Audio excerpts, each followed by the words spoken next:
Good afternoon, student. Today 11th business max. நம்ம பார்த்துட்டு இருக்க சாப்டர் வந்து 4th சாப்டர் trigonometry.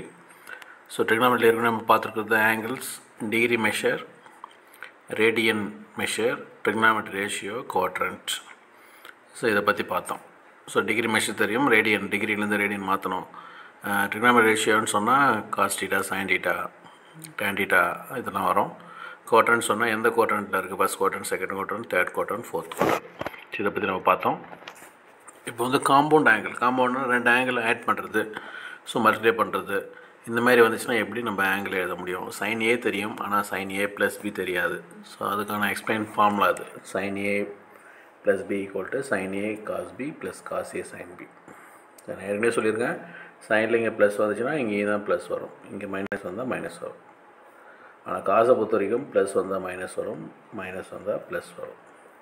டேனை பொறுத்த வரைக்கும் டேன் மேலே ப்ளஸ் இருந்துச்சா மேலே ப்ளஸ் இருக்கும், கீழே மைனஸ் ஆகிடும். இங்கே மைனஸ் இருந்தால் மேலே மைனஸ் வந்துடும், கீழே நெகட்டிவ் பாசிட்டிவ் ஆகிடும். ஸோ ட்ரிக்னாமெட்ரியிலே மல்டிபிள் ஆங்கிள் அப்படின்னு இருக்குது. இப்போ சைன் ஏ தெரியும் உனக்கு, சைன் 2a தெரியாது. அப்போ சைன் 2aயோட ஃபார்முலா தான் 2 sin a cos a. எப்படி வந்துச்சுன்னா இப்படி போட்டிருப்பாங்க.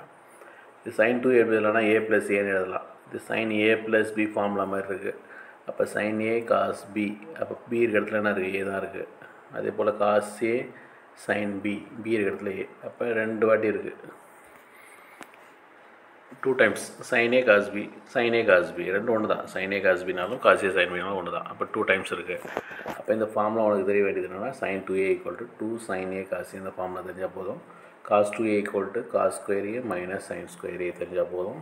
Sign 3a equal to 3 sin a minus 4 sin cube a தெரிஞ்சால் போதும்.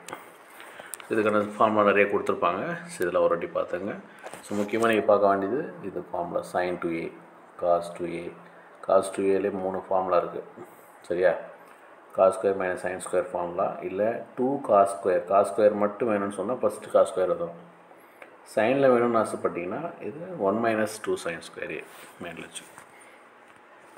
அடுத்து tan 2a ஃபார்முலாலாம் வச்சுக்கணும். 2 tan a by 1 minus tan square a. அடுத்தது 3a formula, sin 3a equal to 3 sin a minus 4 sin cube. So sine வந்துச்சுன்னா first 3 sin வந்துடும், cos வந்துச்சுன்னா 4 cos cube first வரும், அதுக்கப்புறம் 3 cos 3 வரும். ஸோ tan 3a ஃபார்முலா பார்த்துக்கோ, சரியா? So இதெல்லாம் 1 மார்க் கொஸ்டினில் கேட்பாங்க, இந்த ஃபார்முலா எப்படி வந்துச்சு அப்படின்னு சொல்லிட்டு, சரியா? இந்த ஃபார்முலா எப்படி வந்துச்சு அப்படின்னு சொன்னால் cos 2a ஃபார்முலாலேருந்து வந்துச்சு. cos 2a formula equal to 2 cos square a minus 1. So இது என்ன பண்ணுவாங்கன்னா, இந்த cos square a மட்டும் இந்த பக்கம் வச்சுக்குவோம், மற்ற எல்லாத்தையும் அந்த பக்கம் கொண்டு போவாங்க. அது அப்போ தான் ஃபார்முலா வந்துடும், சரிங்களா? காம்பனண்ட்டோ டிவைடண்ட்டோ ஃபார்முலா ஒன்று தெரியும். 10th ஒரே ஒரு சம் இதில் வரும். இந்த ஃபார்மேட்டில் இருந்துச்சுன்னா இது எப்படி எழுதலாம்னா, ஏ இந்த ஏவையும் இந்த பியும் ஆட் பண்ணி மேலே போடு, மைனஸ் பண்ணி கீழே போடு. அதே போல் C minus D by C plus D, c plus d by c minus d. So இந்த மாதிரி எழுத சொல்லிருக்காங்க.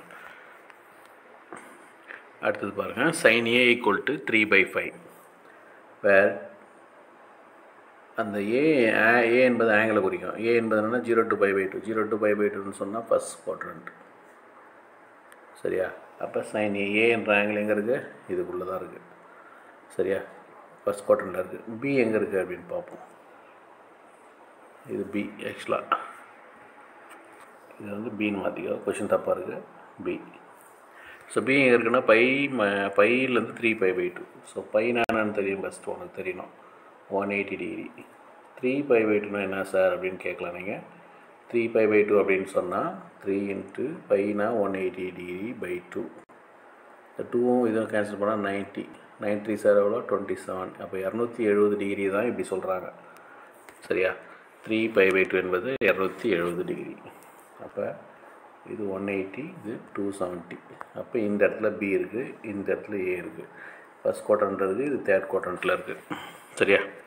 அதான் இங்கே சொல்லியிருப்பாங்க, ஏ என்பது ஃபஸ்ட் குவாட்ரண்ட்டில் இருக்குது, பி என்பது தேர்ட் குவாட்ரண்ட் இருக்குது. தேர்ஃபோர் சரிப்பா, இப்போ ஒரு டயக்ராம் போடுவோம். டயக்ராமில் பார்த்தீங்கன்னா ஆங்கிள் ஏ இங்கே குறிச்சிட்டேன். இது வந்து ஆப்போசிட் சைடு, உனக்கு தெரியும், 10th போட்டிருப்பீங்க. ஆப்போசிட் சைடு, இது அட்ஜசன்ட் சைடு, இது ஹைப்போட்டெனஸ் சொல்லுவோம், சரிங்களா? ஹைப்போட்டெனஸ் சொல்லுவோம். அப்போ என்ன கொடுத்துருக்காங்க அப்படின்னா sin A = 3/5, sin A = 3/5, sin theta = formula தெரியும் உனக்கு, ஆப்போசிட் சைட் பை ஹைபோட்டனஸ். அப்போ ஆப்போசிட் சைட்னா 3, ஹைபோட்டனஸ் என்னன்னா 5. அப்போ 3/5னா 3 என்பது எதை குறிக்கணும்? ஆப்போசிட் சைடு 3, 5 என்பது ஹைபோட்டனஸ். அப்போ அட்ஜசன்ட் சைடு உனக்கு தெரியணும். அட்ஜசன்ட் சைடு எப்படி சார் கண்டுபிடிக்கிறது அப்படின்னு சொன்னால் ஒன்றும் இல்லை, ரூட் போட்டு இதுதான் பெரிய சைடு, இது ரெண்டும் சின்ன சைடு. அப்போ பெரிய சைடு ஸ்கொயர் மைனஸ் சின்ன சைடு, இதான் தெரியும் உனக்கு, இது தெரியாது, 4 தெரியாதுப்பா, நீ தான் கண்டுபிடிக்கணும். 3 ஸ்கொயர் 5 ஸ்கொயர் பண்ணால் எவ்வளோ 25 மைனஸ் 3 ஸ்கொயர் பண்ணால் எவ்வளோ 9. அப்போ ரூட் 16, ரூட் 16 வேல்யூனா 4. அப்போ இதோடைய வேல்யூ என்னது 4. அப்போ இதோடைய வேல்யூ என்னாவது 4. நீ இதான் கண்டுபிடிக்கணும். சரியா? எதுக்கு சார் இது கண்டுபிடிக்கணும் அப்படின்னு சொன்னால் cos A ஓட வேல்யூ தெரியணும். cos A ஓட வேல்யூ என்னன்னா formula adjoint A by hypotenuse. adjoint A ஓட வேல்யூ என்ன 4/5 வந்துச்சு. சரியா? tan A ஓட ஃபார்முலா வேணுமா? அப்போ எப்படி சொல்லலாம் அப்படின்னு சொன்னால் tan A எப்படின்னா sin A by cos A, இதுதான் tan A. அப்போ இது ரெண்டையும் டிவைட் பண்ணணும். அப்போ 3/5 இன்ட்டு 3/5 இதை டிவைட் பண்ணும்போது இது தலைகீழ போட்டுக்கும் 5/4 கேன்சல் பண்ணிங்கன்னா என்ன வரும் 3/4 வரும். இது tan A வந்துச்சா 3/4. அதே போல் sin B வேணுமா? sin B கொடுத்துட்டாங்க -5/13. சரியா? -5/13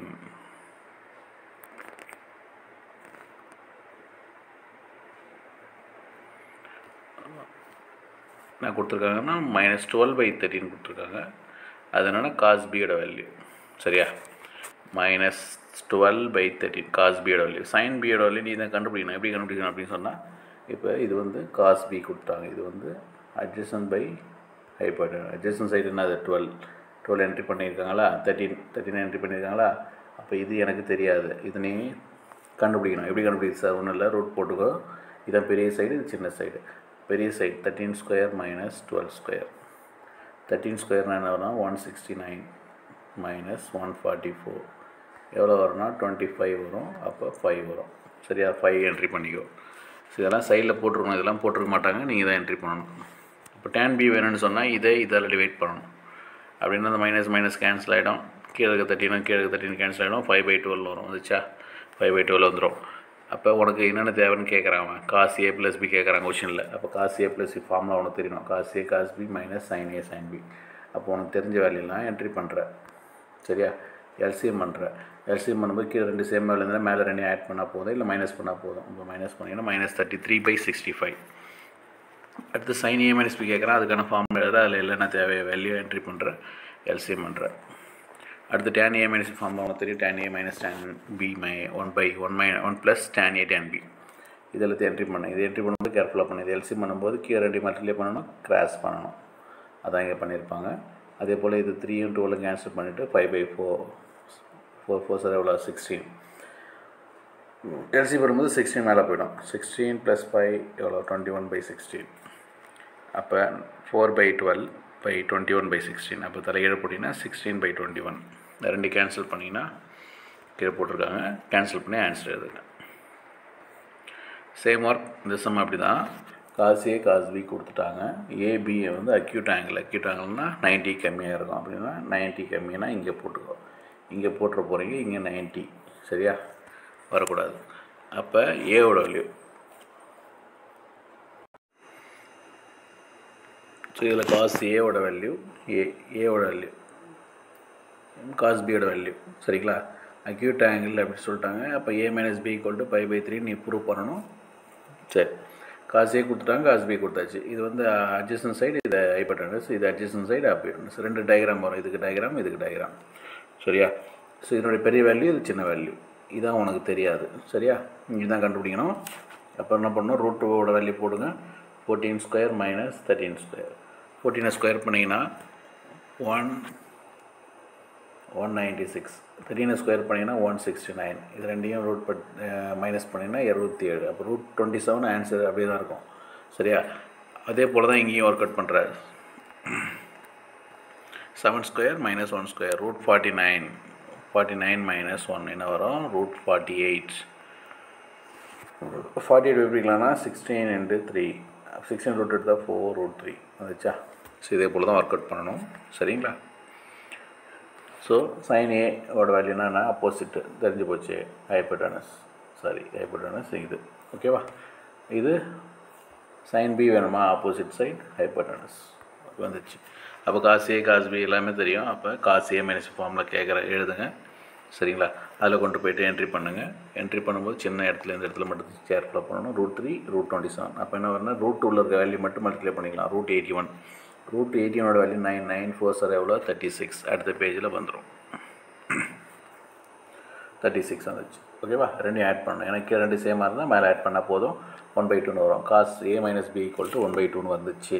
அப்போ A மைனஸ் B என்ன வரும் அப்படின்னா, இந்த காசோட வேல்யூ இந்த பக்கம் வந்துச்சுன்னா, அப்போ காசு எப்போ வரும் அப்படின்னா A மைனஸ் B π/3 இருக்கும்போது தான் அந்த 1/2 நம்மளுக்கு கிடைக்கும். சரியா.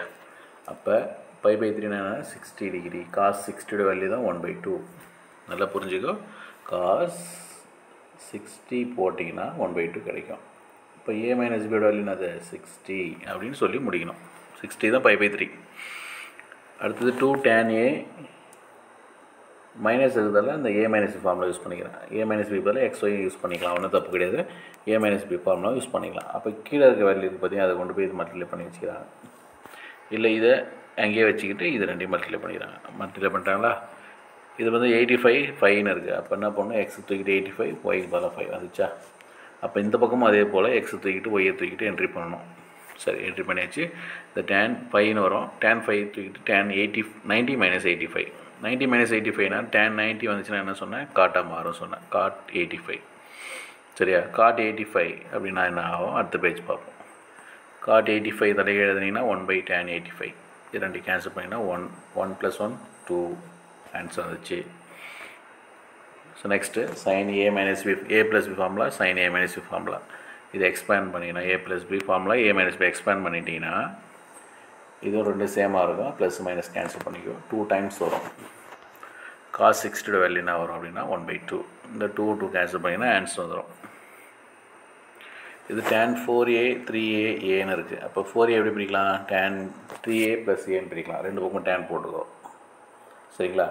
tan 4A = இந்த tan A + B ஃபார்முலா ஒன்று தெரியும். tan A + tan B/1 - tan A tan B. இதை எக்ஸ்பேண்ட் பண்ணிக்கோ. இப்போ கீழே இருக்க வேல்யூ எடுத்துகிட்டு போயிட்டு இது கூட மல்டிப்ளை பண்ணிட்டீங்க. அப்போ இதனுடைய வேல்யூ இந்த பக்கம் இருக்குது பார்த்தீங்களா, எல்லாத்தையும் ஒன் சைடாக கொண்டு வந்தீங்கன்னா அது ஆன்சர் கிடச்சிடும். ஃபஸ்ட்டு நோட்டில் என்ட்ரி பண்ணுங்கள். அப்போ தான் உனக்கு அது என்ன ஸ்டெப்பு போட்டிருக்காங்கன்னு புரியும். tan θ கொடுத்துட்டான், tan 3θ ஃபார்முலா தெரியும் உனக்கு. இதில் கொண்டு போயிட்டு tan θ தூக்கிட்டு 3 போடுங்க.